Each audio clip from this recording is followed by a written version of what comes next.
ओम साई राम, जय साई राम। आज मैं आपको एक साईं भक्त जो जिसकी बाबा ने रक्षा करी, जिसके प्राणों की बाबा ने रक्षा करी, उनका एक अनुभव बताने वाली हूँ। यदि आपने मेरा चैनल सब्सक्राइब नहीं किया है तो प्लीज़ जाकर मेरा चैनल सब्सक्राइब कर दीजिए और कमेंट एंड शेयर अवश्य करिए। ये घटना 1955 की है। मुरारी जी और उनकी पत्नी, जो कि साईं बाबा के बहुत बड़े भक्त थे और बाबा की पूजा पाठ निरंतर किया करते थे, एक बार उनको थोड़ी खांसी होने लगी और धीरे धीरे ये खांसी जो थी मुरारी जी को बढ़ने लगी। तो काफ़ी उन दवाइयाँ भी ली उन्होंने खांसी की, लेकिन उससे कोई आराम नहीं हो रहा था। उसके बाद उन्होंने एक बड़े अस्पताल में डॉक्टर को दिखाया, लेकिन डॉक्टर को दिखाने के बावजूद भी जो उनके सब रिपोर्ट्स वगैरह, टेस्ट वगैरह हुए, उसकी रिपोर्ट्स आईं, तो उसमें उनको टीबी का रोग बताया गया कि उनको टीबी हो गया है। तो वो दोनों पति पत्नी बहुत घबरा गए और फिर बाबा के आगे जो है ना हाथ जोड़कर प्रार्थना करने लगे कि बाबा, अब तो आप ही हैं जो हमें इस भयंकर रोग से छुटकारा दिला सकते हैं। रोज़ाना वो बाबा की पूजा पाठ किया करते थे और बाबा से प्रार्थना किया करते थे कि किसी तरह से ये रोग ख़त्म हो जाए। और जो डॉक्टर से ने बताया था कि टीबी में आपको ये दवाइयाँ खानी पड़ेंगी, वो दवाइयाँ भी साथ साथ ले रहे थे, लेकिन फिर भी उनको कोई आराम नहीं हो रहा था। फिर भी मतलब ज़्यादा से ज़्यादा उनकी तबीयत ख़राब होती जा रही थी।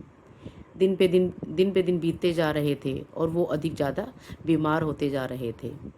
तो ऐसे उन्होंने फिर एक दिन जब बहुत ज़्यादा परेशान हो गए, उन्होंने देखा कि इतना मतलब परेशान होने के बाद वो इतना ज़्यादा दुखी हो गए थे कि मेरी वजह से मेरी पत्नी भी दुखी है और मैं भी परेशान हो रहा हूँ, और उसके बावजूद भी मेरी जो टीबी की बीमारी है ये ठीक नहीं हो रही है। क्योंकि ये घटना 1955 की है, तो उस समय टीबी का इतना ज़्यादा इलाज नहीं था, इतने अच्छे डॉक्टर नहीं थे जो कि उसका इलाज कर सकें। तो वो काफ़ी कोशिश करने के बाद भी ठीक नहीं हो पा रहे थे।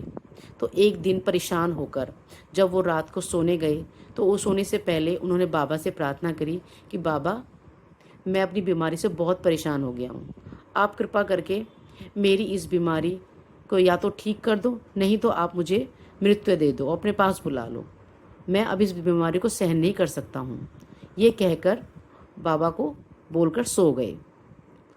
अगले दिन उनकी पत्नी सुबह जब उठी, उनको जगाया अपने पति को और उनसे बोली कि देखो देखो, आज ना बाबा मेरे सपने में आए और मेरे सपने में बाबा ने मुझसे कहा कि तुम्हारे पति जल्दी ठीक हो जाएंगे और तुम्हें चिंता करने की कोई आवश्यकता नहीं है। मैं हूँ तुम दोनों के साथ। जब मैं तुम्हारे साथ हूँ, तुम तो क्यों चिंता करते हो? कोई भी चीज़ है उसको समय लगता है ठीक होने में, तो तुम चिंता करने की आवश्यकता नहीं है। तुम मेरे साईं भक्त हो, तुम मुझ पे विश्वास रखते हो, तो सबूरी रखना भी सीखो। तो इस तरह से बाबा ने मुझसे कहा, और बाबा ने मुझसे ये भी कहा कि तुम्हारे पति ये क्यों कह रहे हैं कि मुझे अपने पास बुला लो, मेरे को मृत्यु दे दो, मृत्यु दंड दे दो, मुझे मृत्यु दे दो। तो ऐसा सुनकर मुरारी जी मतलब अचंभे में पड़ गए कि जो मैं बाबा को रात को बोल के सोया था, वो बाबा ने मेरी पत्नी के स्वप्न में बोला।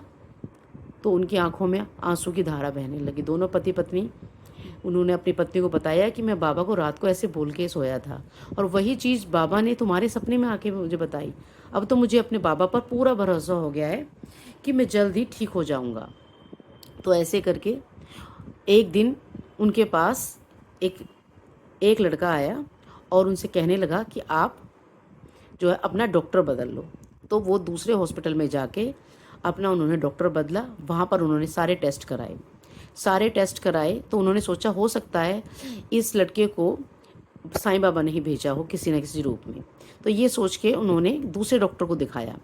वहाँ पर भी उस डॉक्टर ने उनके सारे टेस्ट किए। उसके बाद कुछ दिनों के बाद जब उसकी रिपोर्ट्स आई, तो डॉक्टर ने बताया कि आपकी बीमारी तो बहुत भयंकर हो चुकी है, आपका तो बचना बहुत मुश्किल है, आपकी तो लास्ट स्टेज का कि ये बीमारी हो गई है, टीबी की बीमारी, आपका तो बचना बहुत मुश्किल है। तो दोनों पति पत्नी बहुत घबरा गए। घर आकर रोए बाबा के आगे कि बाबा, आपने तो ये कहा था कि मैं बच जाऊंगा, और ये डॉक्टर ने की जो रिपोर्ट्स आई हैं उसमें तो मुझे ये बताया गया है कि मैं बचने वाला नहीं हूँ, और कुछ ही दिन है मेरे पास। और अब जो है ना, मैं बस आप ही हैं मेरे सहारा, जो भी कुछ कर सकते हो आप ही कर सकते हो, आप ही मुझे बता सकते हो। डॉक्टर ने तो जवाब दे दिया है कि तुम्हारा बचना मुश्किल है, और अब तुम कुछ ही दिनों के मेहमान हो। उसके बावजूद भी वो डॉक्टर की दवाई खाते रहे और साथ में बाबा की उदी भी लेते रहे। कुछ दिनों के बाद, 8 दिन बाद, डॉक्टर ने उन्हें फिर बुलाया था टेस्ट करने के लिए। साथ में वो दवाइयाँ भी ले रहे थे, और उस लड़के ने उनको बोला था, जो इन्होंने डॉक्टर बदलने के लिए, कि आप बाबा की उदी भी लेना शुरू कर दो। तो दवाइयों के साथ साथ वो बाबा की उदी भी ले रहे थे। उसके बाद 8 दिन बाद वो दोबारा फिर डॉक्टर के पास गए। वहाँ पर उन्होंने फिर अपना टेस्ट कराए। दोबारा डॉक्टर ने टेस्ट किए 8 दिन बाद। तो देखिए क्या चमत्कार हुआ। उनके टेस्ट जो है, जब रिपोर्ट्स आई तो उनका 60% जो टीबी था वो ठीक हो चुका था। 60% जो टीबी का रोग जब हुआ उनका ठीक हो चुका। मतलब डॉक्टर हैरान थे उनकी रिपोर्ट्स को देख के, कि जो इंसान कुछ दिनों में मरने वाला था, उनका इतना जल्दी दवाइयों ने क्या असर दिखाया, क्या कोई चमत्कार हुआ है कि उनका टीबी का जो रोग है वो इतना जल्दी ठीक हो गया। तो मुरारी जी को भी यकीन नहीं हुआ डॉक्टर की रिपोर्ट्स के ऊपर। वो भी बहुत हैरान थे ये देखकर कि बाबा, ये सब बाबा का ही चमत्कार है। वो घर आए, बाबा के आ गए, उन्होंने हाथ जोड़े, और दोनों पति पत्नी आंखों में से अश्रुधारा अश्रुधारा बहने लगी, और कहने लगे, बाबा से प्रार्थना करने लगे, बाबा आपने मुझे बचा लिया, आप नहीं होते तो मेरा बचना मुश्किल था। डॉक्टर ने तो मुझे जवाब दे दिया था, आपने कहा था कि मैं बच जाऊंगा, तो मैं आप पर श्रद्धा और सबूरी बनाकर रखा, और आपके उदी का सेवन करता रहा अपने दवाइयों के साथ साथ, और कुछ ही दिनों में मेरा जो रोग था वह 60% तक ठीक हो गया, और धीरे धीरे मुझे उम्मीद है कि मैं बिल्कुल ठीक हो जाऊंगा। तो ऐसे करके एक साईं भक्त की बाबा ने एक भयंकर बीमारी से, जिसको डॉक्टरों ने कह दिया था कि तुम्हारा बचना मुश्किल है, तुम तो मौत के मुंह में जा रहे हो, तो उससे बाबा ने मौत के मुंह से बचा के अपने साईं भक्त को बचाया। तो ये इस कहानी से हमें ये प्रेरणा मिलती है कि यदि हम अपने बाबा पर पूरा विश्वास रखेंगे, सच्ची श्रद्धा रखेंगे, सबूरी रखेंगे, तो भयंकर से भयंकर रोग या कठिनाई या मुश्किल जो भी हमारे जीवन में आएगी वो सब खत्म हो जाएगी। इसलिए अपने बाबा पर श्रद्धा और सबूरी बनाकर रखिए। पूरी ईमानदारी और सच्चाई के साथ अपने बाबा को याद करते रहिए। बाबा हमेशा से आपके साथ हैं और हमेशा से अपने साथ रहेंगे। ओम साई राम, जय साई राम।